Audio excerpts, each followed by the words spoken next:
오늘은 역대하 말씀을 가지고 성정 전화라는 제목으로 함께 말씀을 나누고자 합니다. 성도님들 한 주 동안 평안하셨습니까? 지금 밤 기온이 아주 조금씩 내려가고 있습니다. 이제 여름 무더위도 얼마 남지 않았음을 봅니다. 조금만 더 힘을 내시기 바랍니다. 지난 목요일 무슨 날이었습니까? 79주년 광복절이었습니다. 광복의 기쁨, 역사적인 광복의 의미를 새겨야 하는 그런 광복절이죠. 그런데 이번 광복절은 오히려 그 광복절의 의미가 퇴색되는 분위기였습니다. 많은 국민들이 이것에 대해서 우려스러운 목소리를 아끼지 않고 있습니다. 역사, 이것은 우리에게 참 중요한 일이죠. 지난 주일에도 말씀드렸듯이 역사는 단지 사건의 기록, 시간적인 기록이 아닙니다. 역사를 정리하고 기술한 사람의 그 가치관이 그 역사에 담겨져 있습니다.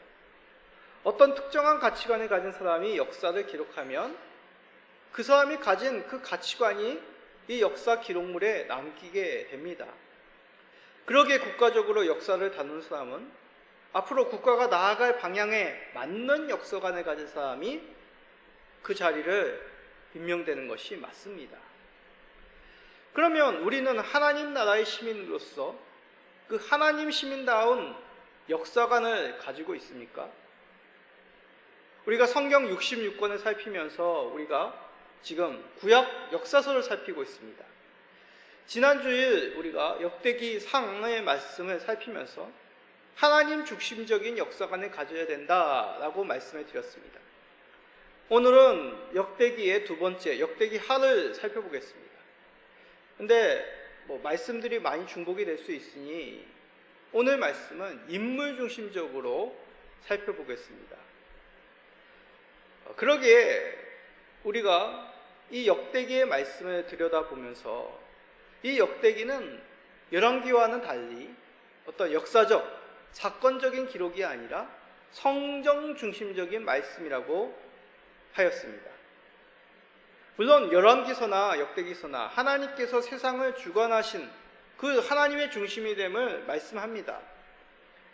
그러나 열왕기서에는 사람 그리고 사건 위주로 기록이 되어 있다면 이 역대기서는 성전 위주로 기록이 되어 있다는 것이죠. 역대기 하를 살펴보면서 오늘 3명의 인물 중심으로 말씀해 드립니다. 그러나 우리가 살펴볼 것은 이 사람이 어떤 사람이었느냐라는 것에 초점을 맞추기보다 이 인물을 통하여 성전을 어떻게 행하시는지를 우리는 중점적으로 그 내용을 살펴보아야 합니다. 하나님께서 이 성전을 통하여 분명한 그 메시지, 성전을 거룩해 하신다, 정화시킨다는 그 메시지를 발견해 봅시다. 그리하여 우리도 하나님께서 원하시는 성전의 예배, 하나님과 살아있는 예배, 그 교제가 날마다 있으시기를 간절히 간구드립니다. 역대기 하, 이 역대기 하에 대해서 잠깐 말한다면 역사서가 어디서부터 시작이 됩니까? 66권 중 여호수아서에서부터 시작이 되죠. 여호수아서에서부터 시작하여 에스더서까지가 역사서, 구약 역사서라고 하였습니다. 총 몇 권입니까? 12권입니다. 이 12권이나 되는 역사서 가운데 가장 긴 분량이 바로 오늘 우리가 살펴본 역대하입니다. 총 36장입니다. 이 긴 분량에도 불구하고 이 역대기 하는 열왕기 하와는 달리 북이스라엘에 관한 내용이 거의 없습니다. 이러한 이유, 앞에서도 말씀드렸듯이 이 역사 기록의 특징, 그 기록한 사람의 어떤 의도, 그 역사관이 담겨 있기 때문이라고 말씀드렸습니다. 물론 하나님의 말씀은 기록한 사람의 뜻이 아니죠. 그 기록한 사람을 통하여 하나님의 뜻이 그 메시지가 이 역대기 하에도 분명하게 있다는 것입니다. 역대기 두 번째 책인 이 역대기 하에서 우리가 첫 번째로 살펴볼 그 하나님의 뜻, 메시지, 하나님 영광 가운데 성전이 세워졌다라고 말씀합니다. 자, 역대기 하를 읽어보면 1장부터 9장까지는 누구의 얘기냐 하면 솔로몬의 얘기입니다. 이 역대하에 기록된 솔로몬에 대한 기록도 열왕기서에 기록된 솔로몬의 내용과 조금 다른 측면을 부각시킵니다. 이 역대기 하에는 솔로몬이 저지른, 나이 많아 저지른 그 죄들이 하나도 기록이 되어 있지 않습니다. 이 역대기를 기록한 사람이 그것을 까먹었는지 아니면 솔로몬을 미화하기 위함이 아니란 얘기죠. 앞에서도 말씀드렸듯이 이 솔로몬에 관련된 사건, 그가 행한 일, 어떤 일을 중심으로 하나님의 메시지를 말씀하고 있다는 얘기입니다. 담아내고 있다는 얘기죠. 그게 무엇이냐? 바로 하나님의 영광 가운데 솔로몬을 통하여 하나님께서 이 이스라엘 예루살렘의 성전을 세우셨다라는 것입니다. 솔로몬이 누구의 아들입니까? 다윗의 아들이죠. 아버지 다윗의 열망과 준비의 그 바탕 위에 솔로몬은 성전을 세우게 됩니다. 그러기에 성전은 솔로몬의 업적이 아닙니다. 하나님께서 다윗에게 하신 약속, 너의 아들이 성전을 세울 것이다 라는 그 약속의 성취, 완성이죠. 솔로몬도 이것을 잘 알고 있었습니다. 그래서 성전 완공 후에 하나님 앞에 이런 기도를 그가 올립니다. 역대하 6장 33절을 읽어봅시다. 주는 계신 곳 하늘에서 들으시고 모든 이방인이 주께 부르짖는 대로 이루사 땅의 만민이 주의 이름을 알고 주의 백성 이스라엘처럼 경외하게 하시오며 또 내가 건축한 이 성전을 주의 이름으로 일컫는 줄을 알게 하옵소서. 성전은 주의 이름으로 일컫는 곳입니다. 여기서 우리가 중점적으로 살펴볼 세 가지가 있습니다. 이곳 성전은 하나님께 올리는 그 기도, 이 성전에서 하나님께 올리는 기도를 하늘의 하나님께서 들으신다는 것입니다. 성전은 곧 하나님께 올리는 그 기도, 하나님께서 들으시는 기도를 올리는 곳이라는 얘기죠. 하나님이 어떤 분이십니까? 하나님은 전지하십니다. 모든 것을 알고 계십니다. 또 하나님은 무소부재하십니다. 어디에나 우리 하나님은 계십니다. 하나님이 미치지 못한 곳이 이 세상에는 없습니다. 여러분들의 생각, 여러분들의 그 깊은 은밀한 곳까지도 하나님은 아시고 계십니다. 그런데도 우리 하나님께서 말씀하시기를 성전에서 그 올리는 기도를 내가 하늘에서 듣겠다라고 말씀하셨습니다. 이 얘기는 이 성전이 그만큼 특별하다는 것이죠. 거룩하신 하나님께서 임재하여 그의 백성들을 만나주시는 장소이기 때문입니다. 그래서 하나님께서는 다른 곳에서 드리는 제사를, 산에서 드리는 그 산당의 제사를 금하신 이유가 바로 그렇습니다. 내가 이것을 특별히 삼아 너의 예배를, 너의 제사를, 너의 기도를 내가 듣겠다. 두 번째로 이 솔로몬의 기도 가운데 중요한 내용, 만민이 주의 이름을 알리게 하시기 위해서 이 성전을 세우셨다는 것이죠. 성전은 주의 백성을 만나주시는 거룩한 곳이라고 했습니다. 또한 만민이 이것을 통해서 하나님이 누구신가 그것을 알게 되는 곳이라고 말씀합니다. 하나님이 누구신지를 알려면 오늘 이 시간 가지고는 부족합니다. 그렇지만 성경 중심으로 하나님을 발견한다면, 살핀다면 우리 하나님은 성전이 감당할 수 없는 크신 하나님입니다. 또한 성전에서 만날 수 있는 유일한 분이십니다. 또한 그 뜻 가운데서, 그 하나님의 뜻 가운데서 만날 수 있는 주님이 되신, 주권을 가지신 우리 하나님이십니다.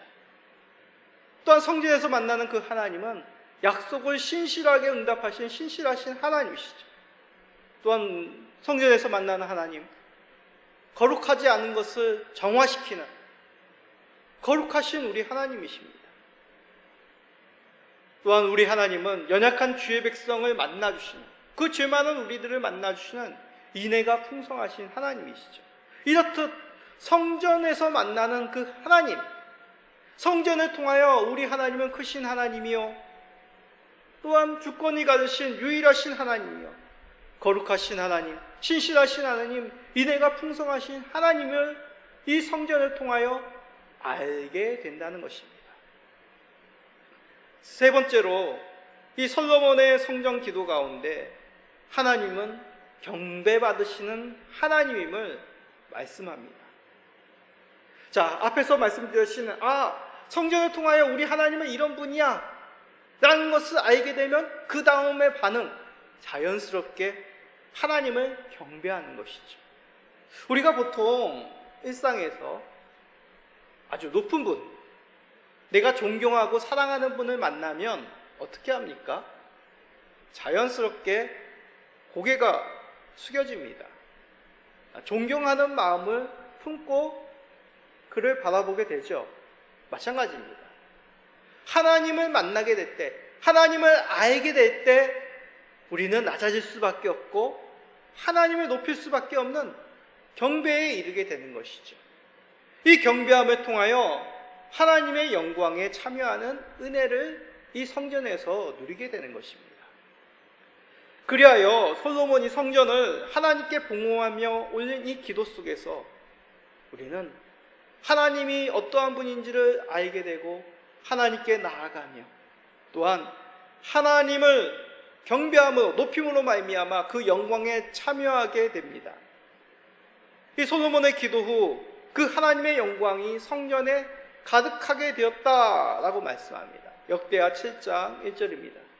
솔로몬이 기도를 마침에 불이 하늘에서부터 내려와서 그 번제물과 제물들을 사르고 여호와의 영광이 그 성전에 가득하니. 이렇듯 이 성전은 하나님의 영광 안으로 들어가는 거룩한, 하나님을 만나는, 하나님께 경배하는 거룩한 처소입니다. 상징이죠. 그러면 오늘날 주의 성도들, 이런 영광 가운데 우리가 만날 수 있는 처소가 있습니까? 많이들 이 교회당을 말씀합니다. 생각합니다. 그러나 이 교회 공간, 이 물리적인 공간이 중요한 것이 아니라 그 상징이 중요하죠. 예전에는 교회당 공간을 이 성전과 같이 아주 거룩한 물리적 공간으로 생각했습니다. 그래서 저 어렸을 때만 해도 신발 신고 강대상에 못 올라왔어요. 그리고 교회 허락 없이 무엇인가 벽에 붙이거나 어떤 시설들을 옮기면 엄청나게 혼났습니다. 왜 그렇겠습니까? 성전, 교회당 공간을, 물리적 공간을 하나님의 거룩한 처소, 하나님과 만나는, 하나님께 경배하는 거룩한 처소로만 보았기 때문이죠. 그러나 중요한 것은 그 의미입니다. 교회당에서 드려지는 예배입니다. 예배를 통하여 하나님께 나아가 만나며 경배하게 된 것이죠. 죄 많은 우리가 예배로 하나님 앞에 그 영광에 참여하게 되는 것, 무엇으로 가능하겠습니까? 우리가 선행을 통해서 하나님 앞에 나아갈 수 있겠습니까? 우리가 뭔가 하나님을 기쁘시게 하는 그 공로를 쌓아 하나님 앞에 나아갈 수 있는 특권을 누리게 되었습니까? 아니죠. 독생자 예수 그리스도, 그 예수 그리스도의 보혈로 말미암아, 그 공로로 말미암아 우리는 예배를 통하여 하나님을 만나며 하나님께 기도하며 하나님을 경배하는 그 은혜를 누리게 되었습니다. 그러게 우리가 하나님께 나아가 만나며 경배함, 오직 예수 그리스도께 감사하며 찬양할 뿐입니다. 우리가 힘써 붙잡아야 될 것, 오직 예수 그리스도, 그 안에 거하는 것이죠. 언제나 우리와 함께 하시겠다는, 우리 안에 거하시겠다는 예수 그리스도의 약속을 믿으시기 바랍니다. 예수 그리스도 안에서 구원의 성전에서 같이 하나님의 영광에 참여하는 우리 모든 성도님 되시기를 간절히 간구드립니다. 그러기에 구약의 약속의 백성인 이스라엘은 이 이스라엘 성전은 예루살렘 성전에서 드려지는 그 제사, 하나님과의 만남, 그 경배를 사모하고 붙잡고 지켜나가야 됐습니다. 하지만 안타깝게도 이스라엘 성전은 시간이 지나면 지날수록 허울뿐인 건물에 지나지 않게 됩니다. 역대하 두 번째 메시지, 하나님께서 죄가 가득한 성전은 그 껍데기다, 껍데기만 남았다라고 이 역대하를 통하여 말씀하십니다. 허울뿐인 성전이 되었다. 그렇게 만든 중심에 있는 인물, 이스라엘 왕들입니다. 정확히 말하면 남유다 왕이죠. 우리가 지난 시간에도 말씀드렸듯이 이 역대기에 왜 북이스라엘이 언급되지 않느냐, 그 이유를 말한다면 이들이 성전과 전혀 관계가 없기 때문입니다. 북이스라엘의 초대왕이 누구죠? 여로보암입니다. 이 여로보암은 북이스라엘의 지파들이 절기가 되어 예루살렘, 남유다에 있는 예루살렘 성전에 방문하는 것을 두려워하여서 베델과 단, 북이스라엘 최남단이었던 베델이라는 도시에, 그리고 제일 북단에 있는 도시인 단이라는 곳에 황금송아지, 우상을 만들어 너희들 예루살렘에 갈 필요 없다, 이곳에서 하나님께 예배드리라고 했던 그 왕, 북이스라엘 여로보암입니다. 그러기에 북이스라엘은 이 성전과는 전혀 관계가 없는, 언급할 필요가 없는 것이죠. 그래서 이 역대기에는 북이스라엘의 사건, 인물 얘기가 전혀 거의 없는 것입니다. 자, 그러면 남유다 왕 가운데 성전을 가장 껍데기처럼 만든 그 왕이 누굴까? 바로 므낫셋 왕입니다. 므낫셋 왕, 그 아버지는 놀랍게도 히스기야 왕입니다. 히스기야 하면 우리 열왕기하 때 기억이 나시죠? 이사야와 함께 하나님을 의지함으로 아수르의 침략을 막아냈던 믿음의 왕입니다. 남유다 후반기 가운데 믿음 좋은 왕 중에 한 명이죠. 그런데 이 믿음의 왕의 아들은 남유다 역사 가운데 가장 믿음 없는 악한 왕이었습니다. 므낫세는 앞장서서 이스라엘 백성을 우상 앞으로 이끌었던 왕이란 것이죠. 자, 대표적인 그가 행한 일, 역대하 33장 9절을 읽어봅시다. 유다와 예루살렘 주민이 므낫셋의 꾀임을 받고 악을 행한 것이 여호와께서 이스라엘 자손 앞에서 멸하신 모든 나라보다 더욱 심하였더라. 사실 므낫셋 왕만이 아닙니다. 남유다 여러 왕들이 악한 길로 갔습니다. 솔로몬의 아들 르호보암은 오만한 신하의 말을 듣고 백성을 억압했죠. 여호사밧은 악한 아합과 사돈을 맺는 그런 잘못된 선택을 합니다. 여호람이라고 하는 왕은 그의 형제 또 충성스러운 신하들을 악한 왕비의 말에 꾀임에 넘어가 다 죽입니다. 아하시야라는 왕은 그 악한 신하들의 말을 따르게 되죠. 이 외에도 선하였다가 악한 길로 돌아선 왕이 있는가 하면 선하였지만 교만하여 큰 화를 불러일으키는 왕도 있었습니다. 그러나 그 중에 가장 악한 중에 악한 왕은 바로 이 므낫셋 왕이었다는 얘기죠. 방금 읽었던 이 말씀 속에서 므낫셋 왕을 평하기를 뭐라고 합니까? 하나님께서 진멸하신 그 다른 나라 이방 민족의 모습보다도 더 심하게 우상을 섬겼더라 라고 말씀합니다.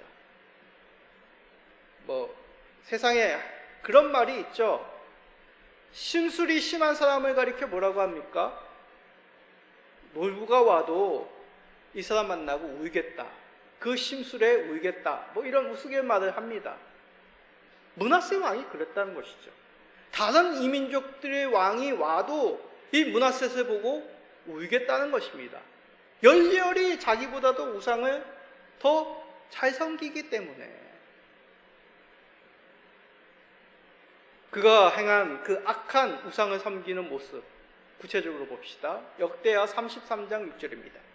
또 힘놈의 아들 골짜기에서 그의 아들들을 불 가운데로 지나가게 하며 또 점치며 사술과 요술을 행하며 신접한 자와 박수를 신임하며 여호와 보시기에 악을 많이 행하며 여호와를 진노하게 하였으며.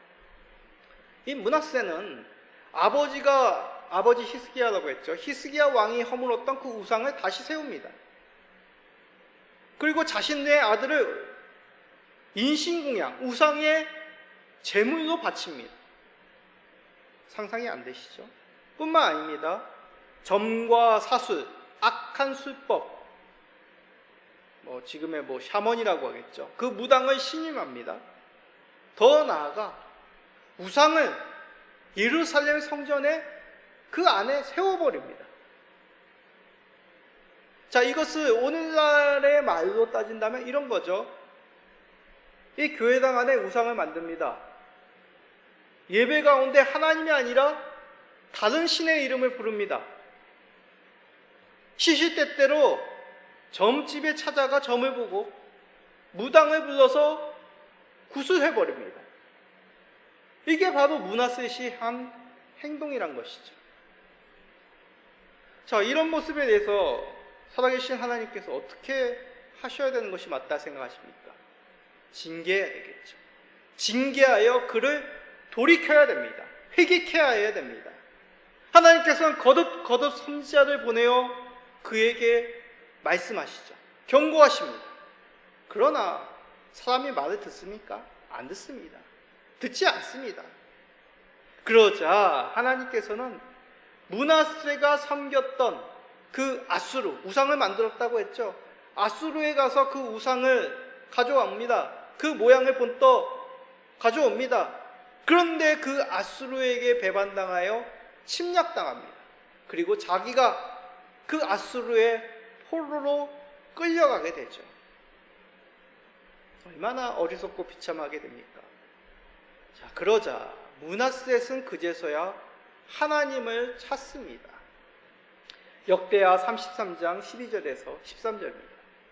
그가 환난을 당하여 그의 하나님 여호와께 간구하고 그의 조상들의 하나님 앞에 크게 겸손하여 기도하였으므로 하나님이 그의 기도를 받으시며 그의 간구를 들으시사 그가 예루살렘에 돌아와서 다시 왕위에 앉게 하시매 므낫세가 그제서야 여호와께서 하나님이신 줄을 알았더라.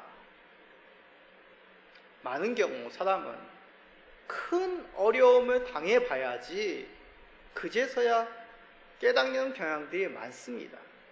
아, 내가 잘못했구나. 내가 그때 어리석구나. 저도 그렇습니다. 저는 가족들이 힘들어할 때 참 나의 그 미련했던 모습을 깨닫습니다. 뒤늦게 후회하는 것이죠. 내가 잘못한 말을 우리 애들에게 했구나. 아내에게 했구나. 내가 잘못된 행동을 했구나. 이 므낫세의 심정으로 하나님께 용서를 구하며 자녀들에게, 아내에게 미안하다, 용서를 구합니다. 그렇습니다.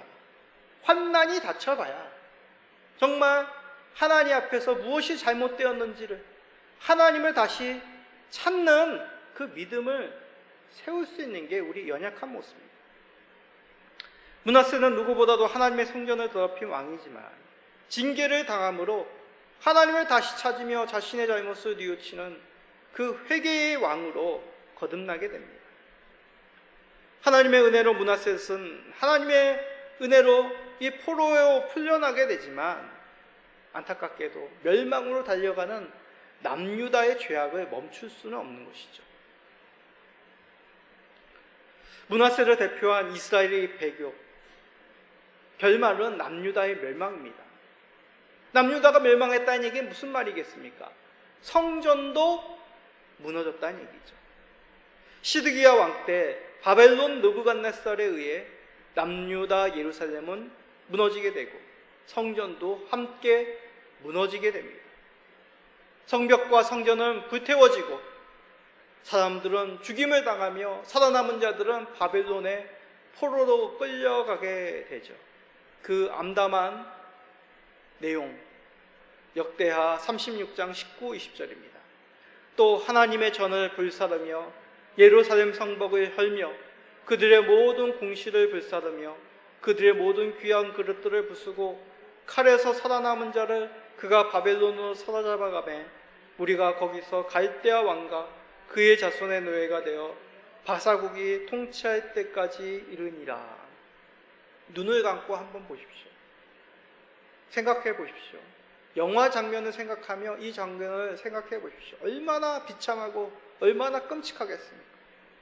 남유다 왕국은 그렇게 바벨론에 의해서 패망하게 됩니다. 이스라엘이 자랑하였던 아브라함의 후손이다. 하나님께서 우리를 선택해 주셨다. 결코 이방인 민족이 우리를 해할 수 없을 것이다. 우리는 열방과 같이 강력해지기 위해 이렇게 우상을, 그들이 섬기는 그 우상을 섬기는 모습보다 더 열렬히 우리는 섬겼다. 그 모든 것 아무런 도움이 못 됩니다. 예루살렘은 황폐하게 되고 들짐승이 사는 곳으로 변하게 되죠. 영광과 자랑이 슬픔과 수치로 변하게 됩니다. 자, 그런데 여기서 끝나면 역대하는 참 슬픈 내용이구나.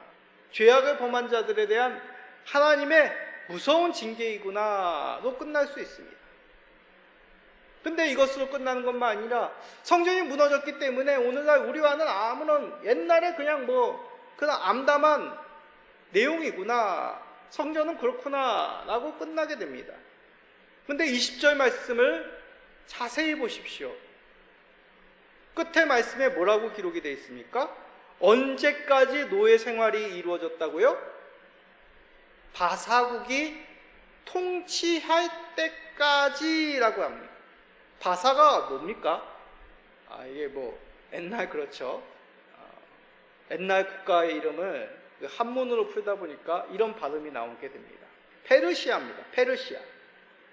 페르시아 고레스 왕 때에 포로로 끌려온 유대인들이 고향으로 돌아가게 됩니다. 해방된 것이죠. 그런데 해방만이 아닙니다. 다시 고국의 땅으로 돌아간만이 아닙니다. 역대하 마지막의 말씀은 이렇게 끝나고 있습니다. 역대하 36장 23절입니다. 바사왕 고레스가 이같이 말하오니 하늘의 신 여호와께서 세상 만국을 내게 주셨고 나에게 명령하여 유다 예루살렘 성전을 건축하라 하셨나니 너희 중에 그의 백성된 자는 다 올라갈지어다. 너희 하나님 여호와께서 함께 하시기를 원하노라 하였더라. 페르시아 왕, 이방 민족의 왕입니다. 근데 그 왕이 말하기를 뭐라고 하면, 그 자기 입으로 말하기를 하나님께서 자신에게 세상을 다스리는 권세를 주셨다. 하나님께서 나를 통하여 너희를 돌려보내어 성전을 재건하라고 명령하셨다. 무슨 말입니까? 하나님께서 고레스의 마음을 감동시켜 이 성전을 새롭게 세우라 명령하신 것이죠. 다시 말해, 역대하는 영광 가운데 세워진 그 성전이, 하나님을 만나는, 하나님께 경배하는 그 성전이 제 기능을 못할 때 허울뿐인 그 껍데기의 성전이라 말씀하시며 무너뜨리시죠. 다시 하나님의 뜻 가운데 새 성전을 세우셨다라는 것이 이 역대하를 통하여 하나님께서 우리에게 주신 말씀이라는 얘기죠. 그런데 지금은 어떻습니까? 목사님, 지금 예루살렘에는 성전이 없습니다. 맞습니다. 예루살렘에 뭐가 있죠? 이슬람 성전이, 모스크가 있습니다. 그렇다면 우리의 성전, 이 고레스를 통하여 말씀하신 새 성전은 무엇이겠습니까? 물론 수룹바벨에 의해서 성전은 수룹바벨 성전, 포로로 돌아온 유대인들이 새 성전을 짓지만은 여기에는 두 가지 의미가 있는 것이죠. 그런 물리적 성전과 더불어서 하나님께서 세우실 성전, 허울뿐인 성전이 아니라 하나님께서 새롭게 하시는 성화시킨, 정화시킨 그 성전을 세우신다는 얘기입니다. 그 말씀이 어디 있습니까? 요한계시록 21장 22절 마지막으로 읽어봅시다. 성 안에서 내가 성전을 보지 못하였으니 이는 주 하나님 곧 전능하신 이와 및 어린 양이 그 성전이심이니라. 뭐라고요? 사도 요한을 통하여 그 하늘의 새 예루살렘, 그 새 예루살렘이 이 땅 가운데 도래함을 보았는데 성전이 있습니까? 아무리 요한 사도 요한이 찾아봐도 성전이 없습니다. 그 이유가 뭐라고요? 예수 그리스도께서 친히 자기가 성전이 되시기 때문에 그 다른 성전, 물리적인 공간, 그것은 더 이상 의미가 없다는 것입니다. 그렇습니다. 고레스를 통하여 새롭게 성전을 재건하게 하신 것, 하나님께서 새 성전을 세우셨음을 미리 보게 하신 것이죠. 주의 성전은 사라지지 않았습니다. 예루살렘 성전은 사라졌지만 우리에게는 그 허울뿐인 성전이 아니라 하나님께서 보내주신 영원한 무너지지 아니하는 우리 주 예수께서 친히 자기가 성전이 되었습니다. 그에게 무엇입니까? 예수 안에서 우리는 하나님을 만나고 경배하며 우리가 기도를 드리는 것, 예수님의 이름으로 기도합니다. 예수님의 이름으로 우리가 하나님 앞에 간구할 수 있는 그 특권, 그 만남, 그 교제가 이루어졌다는 사실이죠. 사랑하는 성도님들, 그리고 가족들이요, 우리가 사모할 것, 그 성전은 바로 예수 그리스도십니다. 우리가 역대기서를 통하여 그리스도 안에 거하는 것이 우리가 살 길임을 기억하시기 바랍니다. 그리하여 앞으로 일생 가운데 하나님께 나아가는 그 은혜, 예수 그리스도 안에서 충만하게 누리시기를 그의 이름으로 축복드립니다. 아멘.